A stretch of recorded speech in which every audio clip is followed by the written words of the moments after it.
Doctor ইউনূসের আহ্বানে বাংলাদেশ থেকে ১ লাখ কর্মী নেবে জাপান। জাপানি কর্তৃপক্ষ ও ব্যবসায়ীরা আগামী ৫ বছরে বাংলাদেশ থেকে অন্তত ১ লাখ শ্রমিক নিয়োগের পরিকল্পনা ঘোষণা করেছে। দেশটির ক্রমবর্ধমান শ্রমিক সংকট মোকাবেলায় এই কর্মসূচি নেওয়া হচ্ছে।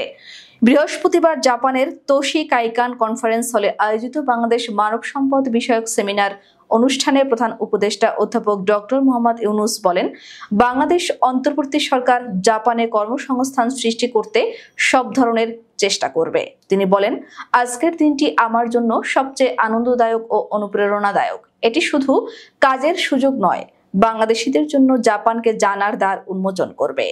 অনুষ্ঠানে প্রধান উপদেষ্টা ২টি সমঝোতা স্বাক্ষর প্রত্যক্ষ করেন। প্রথমটি বাংলাদেশের শ্রম বাজার প্রতিষ্ঠান BMET ও জাপান বাংলাদেশ যৌথ উদ্যোগ কাইকোম ড্রিম স্ট্রিট এর মধ্যে, আর দ্বিতীয়টি BMET ও জাপানের national business support combined cooperatives ও জাপান বাংলা ব্রিজ রিক্রুটিং এজেন্সির মধ্যে। প্রধান উপদেষ্টা বলেন, এই সমাবেশের উদ্দেশ্য হলো দ্বার উন্মোচন করা। বাংলাদেশ ১৮০ মিলিয়ন মানুষের দেশ, অর্ধেকের বয়স ২৭ বছরের নিচে। সরকারের কাজ হলো তাদের জন্য সেই দরজা খোলা। শিজুওকার ওয়ার্কপ্লেস এনভায়রনমেন্ট ইমপ্রুভমেন্ট কোঅপারেটিভের প্রতিনিধি পরিচালক মিৎসুর মাতসুশিতা বলেন, অনেক জাপানি প্রতিষ্ঠান বাংলাদেশিদের প্রতি আগ্রহী এবং এটি অব্যাহত থাকবে। তিনি বলেন, বাংলাদেশিরা বড় সম্ভাবনা রাখে, তাদের প্রতিভা বিকাশ করানো আমাদের দায়িত্ব। NBCCর চেয়ারম্যান মিকিও কেসাগায়ামা বলেন, প্রায় ১৪ বছর আগে অধ্যাপক ইউনূস জাপানে এসে নারীদের জন্য মাইক্রো ক্রেডিটের গল্প বলেছিলেন।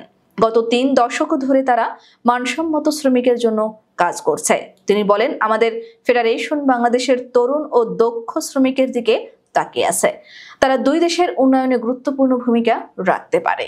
তিনি যোগ করেন, আগামী ৫ বছরে ১ লাখের বেশি বাংলাদেশি শ্রমিককে স্বাগত জানানোর প্রস্তুতি নিচ্ছে। ওয়াতামি গ্রুপের প্রেসিডেন্ট মিকি ওতানাবে জানান, বাংলাদেশে প্রতিষ্ঠিত স্কুলে বছরে ১৫০০ শিক্ষার্থী প্রশিক্ষণ নেয়, যা ৩,০০০ করার পরিকল্পনা রয়েছে। প্রযুক্তিগত শিক্ষা নিয়ে তারা জাপানের কর্মবাজারে প্রবেশ করবে। জিটকোর চেয়ারম্যান হিরোআকি ইয়াকি বাংলাদেশের সম্ভাবনা ও চ্যালেঞ্জ তুলে ধরেন। তিনি বলেন, ভাষা শিক্ষকের সংখ্যা এখনো কম।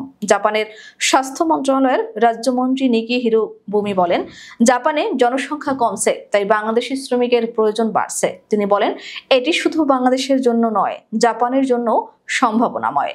জাপানে নিযুক্ত বাংলাদেশের রাষ্ট্রদূত দাউদ আলী বলেন, ২০৪০ সালের মধ্যে জাপানের শ্রমিক সংকট ১১ মিলিয়ন ছাড়াতে পারে, যা বাংলাদেশি দক্ষ শ্রমিক পাঠানোর সুযোগ তৈরি করবে।